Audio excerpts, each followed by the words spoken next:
I get asked this question all the time, and I totally understand it, because when you actually find consistency with the gym and you find yourself, you have momentum and you're seeing results, what usually happens is life goes ha ha ha and you get injured. Now, sometimes it's a serious injury, sometimes it's just a tweak, or it's just something you need to rest from. And I want to get into that right away because I understand how YouTube audience retention works and you're already thinking about doing something else. That's just the 2025 way. The big thing I'm always going to tell you is if you are working out and you feel something in your pec, your shoulder, your bicep, your tricep, your leg, your quad, your hamstring, whatever it may be, that you think is wrong, not normal, not right, stop training, I should say, just go home, just leave, right? I mean it straight away. It's one of the biggest things I wish I had done when I was younger, because my natural response to it was, oh, I'm sure it's not that bad, I will train through it, I don't want to stop my workout, it's going to affect my gains, I have to keep my consistency up. All nonsense, all rubbish, right? You can not go to the gym for a week and it's not going to make a blind bit of difference, right? It just isn't. If you don't go for 6 weeks, it makes a difference. If you take 7 days off because you need it, your body is probably going to appreciate it, because if we break it right down, pain is your body telling you something is wrong there. So if you could kind of sort of, sneak around it a little bit, I would massively appreciate it. Now, I can talk about this firsthand because I am injured right now. I get to that in just 1 second, but please do that. Go home, stretch, ice. Everybody laughs at RICE, which I always forget about, which is rest, ice, compression, elevation. There you go. I did remember, even though I had to talk like an AI robot. Do all of those things and wait until you feel good enough to go again, and then you can go. That's it. You don't need to overthink this thing. The gym is always going to be there. It's not going to go away, and you are going to get older, and you are going to age, and your joints are going to start going to hurt, and you are going to become more injury prone, because sadly, once again, that's just how this shindig works. So there is no point getting to 35, 45, 55, 65. Why would you want to step training? Again, if you want to keep moving, you got to keep moving and put yourself in a worse position down the line. Even if you are a competitive bodybuilder, you cannot train through an injury. If it's a tweak and the competition was in 3 days, okay, maybe talk to your personal trainer and see what you're going to do. But if you are training for fun, if you are training because you want to, because you understand that it's healthy, because you're into your fitness, you can take a couple of days off. And if you do the RICE method, 9 times out of 10, you'll find that you're back in the gym in a few days, as opposed to pushing through, hurting it more, and being out for 1 week, 2 weeks, 3 weeks, even more. I can speak to this. The mine's a little bit different because I got injured in a wrestling match. And actually, I've not talked about this since I've done it because I can't be bothered with the comments on the internet, but it was around about 6 weeks ago. I caught somebody on a dive, giving away all the secrets here, and somehow, just because wrestling's a weird thing, he jarred into my shoulder, which is perfectly normal. I was fine for 2 days, and then I got a trapped nerve, right? Got a trapped nerve, it's going all the way down my neck, so it absolutely sucks. And yes, I can tell you right now, I have not trained for 6 weeks, and I wasn't able to train my legs, which is something else I want to talk about again in just 1 second. Actually, I just talk about it now, what I'm even waiting for. Essentially, because it's a trapped nerve and not like a torn muscle or anything, even when I went to do legs, I tried to get some leg extensions and some hamstring curls in, because you're always using your core, which is why people always tell you it's important to work your core, that puts pressure on your entire body because you'll tense your torso. It hurt my shoulder, right? Because the trapped nerve was like, I don't like this, and I felt pain, and that is totally fine. You will see this on the internet constantly, and you can be one of these guys if you want, as long as you're not doing yourself any damage. But somebody will tear a pectoral, and as soon as they're back, they'll be doing legs, whatever it may be. I doubt squatting or anything like that, but they'll go on the machines and they'll train their legs. There is nothing wrong with that, but at the same time, you don't need to do this, right? You don't. It doesn't make you cool. It doesn't make you a badass. You'll see some people go, what's your excuse? I used to talk about this on my old fitness channel. Your excuse can be, I didn't want to do it, right? If you're injured, your overall motivation and energy is going to be lower anyway. But also, I'm a very goal-orientated person. So if my goal right now is recovery, I will go and recover. Now, I do admit I still would do it now. If I was able to train legs, I would do that, but I'm not able to, so I just push it to one side. And if you do tear a rotator cuff or even tweak your rotator cuff, and you decide you don't want to go to the gym at all, and you're just going to sacrifice legs, you're allowed to do that as long as the focus is on the recovery. Do your rehab, eat your food, ice, all the stuff we've already talked about. That's how you get over an injury. There's no secret sauce. There's nothing you can do other than rest and be super smart with this. So yes, you can take all that dedication and you can sink it into there as well. But you don't need to beat yourself up over this, and you do not need to push yourself to the point your recovery is suffering. And loads of people do that. They have some random injury and they'll try and train around it, and then they'll do whatever. Even if they fall over in the gym or they try and pick up a weight, then all of a sudden they've extended this by a long old while. It's not worth it. I don't think it's fun. And and I don't think that anybody should do it. And I think while this is simple information I'm passing to you, I think it's important because I find that gym culture in 2025 is very much like, why didn't you get up at 3 a.m.? Why didn't you just eat tuna for the last 6 years? Why aren't you doing 7 hours of cardio? It's just all way too much. It's all too intense. The greatest thing about lifting weights or whatever you're doing in the gym is you are only in competition with yourself. Are you better than you were a few days ago? Are you better than when you were last year? If the answer is yes, you can pat yourself on the back because you've totally smashed it. If somebody else comes in and they're twice the size of you and they got twice the amount of wind, they can do twice the cardio, all right, that's their life. You don't know what they're doing or sort of the goals that they have. If your goals were to lose weight and you dropped 10 pounds over the last 6 months, you lost weight. Doesn't matter if if you actually want to do 15 pounds or 5 pounds, you hit 10 and you should be really proud of that. So even if it was, let's say 14 pounds, which I believe is a stone, I get this wrong, 14.4 pounds, I think. Let's say in 2026, we'll jump forward, like it's Back to the Future 4, you want to drop 14.4 pounds, and in July, you get hurt, right?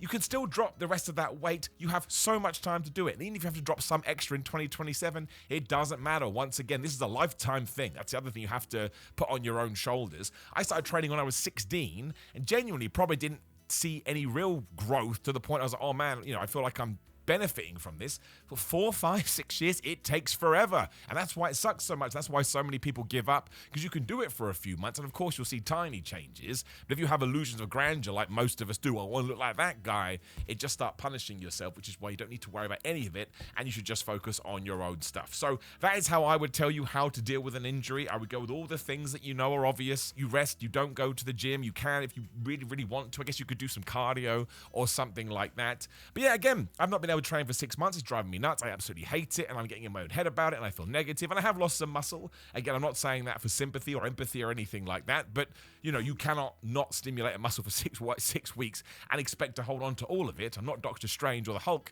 very sadly, but what I've decided to do, especially because I actually can't train legs, is just figure out how do I get back in the gym as fast as I possibly can do, and it's been a lot of icing, and it's been a lot of stretching. I think stretching is entirely underrated. You have to make sure you time your stretching when your injury can take it, because you don't do it too soon. That can make it worse, but it's just, that's part of your rehab, for example. So I've got a lot of sort of stretching out my pectoral muscle, a lot of stretching out my neck, and just a lot of turning my arm into weird positions and sort of wiggling stuff around. But it does help, and I feel the nerve loosening, and I feel the nerve, whatever it does. I'm not massively educated on what a trapped nerve was. I basically injured everything in my body from wrestling and from lifting weights, so over time I've got educated. So I'm slowly learning with the research I am doing. But that's what I do, and I just accept it. Doesn't mean it's fun. Doesn't mean that some days I don't wake up and like, oh man, I hate myself because I can't go to the gym. And your diet may go out of the window too, which you probably shouldn't try to do. You can argue it actually makes more sense to have a decent diet when you're not trained than when it is, because you don't have that extra percentage, I suppose, in order to treat your body in the way that you want to. But at the same time, you are going to be a bit miserable. You are going to be a bit sad because this has been taken away from you. So if you want to have some cheese, or you want to have some bread, or you just want to have a big old dessert, you probably can, and you're going to be fine. It's the same as going to the gym. You don't go for a week, you're going to be fine. If you have 1 or 2 bad days, you're going to be fine. Just don't make sure it's the week, the month, the year, because that way you're going to look back. I use my old catchphrase here again too, not said on the new channel yet. It's not what you eat on Christmas Day or Thanksgiving dinner. It's what you eat between Thanksgiving 2025 and Thanksgiving 2026. And cheat meals are fine, or cheat meals are not fine. Again, you can do whatever the flub you want. But I've seen a growing trend of this, especially on TikTok, where you get a lot of bad fitness advice, which is, how do I train through an injury? How do I circumvent an injury? What am I meant to do if I'm injured? How am my body's ever going to recover? It will. And don't forget, you have muscle memory as well, something that a lot of people don't know about if they are first starting. Your body remembers the muscle that you once had. So let's say you add on 6 pounds of muscle, which is loads, by the way. People are acting like it's not. I can't handle it. But let's say you put on 6 pounds of muscle,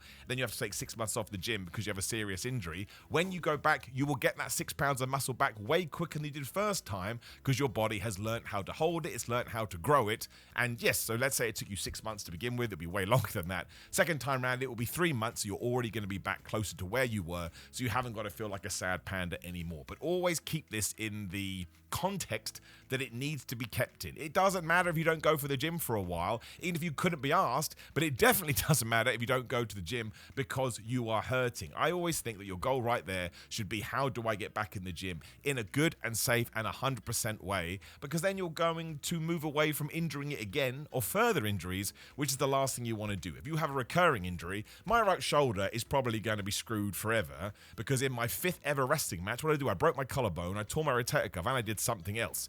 But it was such a mess that, I mean, eventually I'm probably going to have surgery on it. I luckily was able to rehab it. But it's such a mess, I'm always going to have problems with it. Like, where did I get my trapped nerve? There. What do I pull all the time? This thing. Because it's just totally weak. Because actually, when you go read up about the shoulder joint, it is so complicated. Because think what it has to do. Think of all the positions it can go in. You can't do that with your leg, right? You can't even do that with your wrist, because the shoulder has to take care of so much.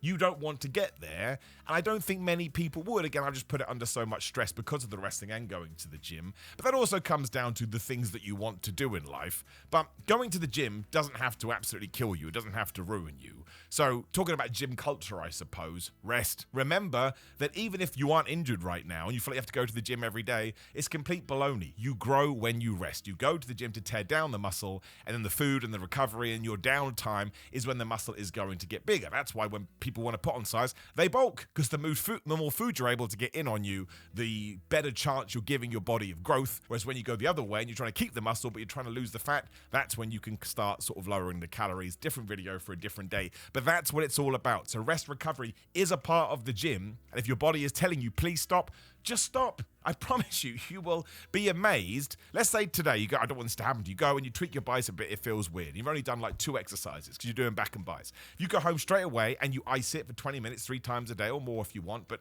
at least 20 minutes in order for the ice to do its thing. Maybe take a couple of anti-inflammatories as well. Doesn't mean you have to go crazy. You say that and people go, what? I'm talking about what it says on the pack, because we're trying to take inflammation down here. And you get to some rehab and you get to some stretching, you get to some rest. Within a few days, you'll probably go, oh, it feels better. Whereas if you go, no, I'm just going to do a bunch of bicep curls, surprise, surprise, if you did that on a Monday and it's a Wednesday, worst Craig David song ever, it's probably going to be a bit worse. Maybe you've torn some fibers or some tendons, etc., etc., and then you're going to be totally screwed. Not tear fibers, that's what we're trying to do. You know what I am saying. So I promise you, listening to your body is great in all walks of gym life. Even if it's your body saying to you, I don't want to go to the gym today. Now, you need to double check that one, because sometimes we're being lazy and we have to drag our ass to the gym, but sometimes it's your body saying, we're tired, we've kicked a lot of ass, we're actually going to benefit more here from getting some food in and getting an early night. But you can only really figure that out through trial and error and sort of listening to that little voice in your tum-tum and listening to that voice in your head. But do not treat injury like a weakness. Do not treat yourself as some kind of sad loser because you're not going to the gym anymore. Accept that's where you are. Once again, listen to your body. Don't feel like you have to train legs just because that makes you a good gym guy. Who even cares what other people think about your gym going experience? Do what you need to do to get back to the position that you want to be in, and you can't write that on a t-shirt, otherwise I would, but it's way too long. Now listen, if you have sort of specific experiences you want to talk about, you can drop me a comment below. I would try to reply to as many as possible, but I bet other people in the gym community have these kind of experiences as well, where they can tell you, and hopefully that doubles up my opinions. And there's going to be one that goes, oh, such a lame opinion, Simon. All right, I'm lame. I don't want people to be hurt. Interact with this video as much as possible, because we're starting afresh and it's kind of terrifying, but thank you so much for the support so far. And do not forget, the whole thing is supported by Gorilla Mind. Go to GorillaMind.com/Simon. Use code Simon to get 10% off and more. They are the best fitness supplements ever. And actually, they do have some stuff on there that would help with injury, but I'll do that on a different video because I don't want to bore you. And all the descriptions are up on the website. It does help the channel. It does help me, and it ships worldwide. But I think they're brilliant. Otherwise, you know about my wrestling channel. You know about my social media, Simon316. I'm on Cameo at Simon Miller if you want to talk about the gym there for some reason. TikTok, Simon J. Miller, and Big Cartel and Pro Wrestling Tees for merchandise. But yes, a subscription and a notification click would be the most I can ask of you. Keep enjoying your training. Ignore all the noise. It means absolutely nothing to you. And even if you go and do a 10-minute walk today, if you did a 0-minute walk yesterday, you've already improved. I don't care. I'm proud of you.